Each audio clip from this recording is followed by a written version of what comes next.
Players পেমেন্টটা যেরকম make sure করে সব ক্লাব যে প্রত্যেকটা প্লেয়ার যেরকম পেমেন্ট পাচ্ছে। So that is the most important thing for me, because আমরা জানি আমাদের কান্ট্রি দেশে একটা সিচুয়েশনটা একটু ডিফারেন্ট হোয়াট ইট ওয়াজ। আর সব দিক থেকে বিপিএল বলেন, প্রিমিয়ার লিগ বলেন, প্লেয়াররা হ্যাজ সাফার্ড ফাইন্যান্সিয়ালি আ লট।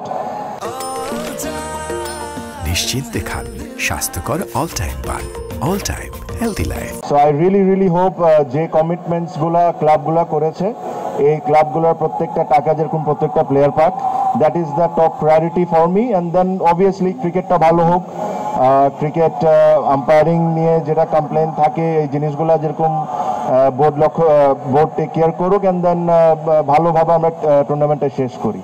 আবারও বললাম, my top priority will be players getting paid fully. Tamim ভাই যেহেতু মেনশন করেছে যে পেমেন্ট ইস্যুটা আসলে একটা বড় একটা ইস্যু, তো সেই কারণে আমরা অনেকজন প্লেয়ারকে ধরে রাখতে পারিনি এই বছর। বাট আমার কাছে মনে হয় যে আমাদের টিমে এক্সাইটিং কিছু প্লেয়ার আছে যাদের নিয়ে আমরা সামনের দিকে যেতে পারবো এবং ভালো একটা রেজাল্ট করতে পারবো।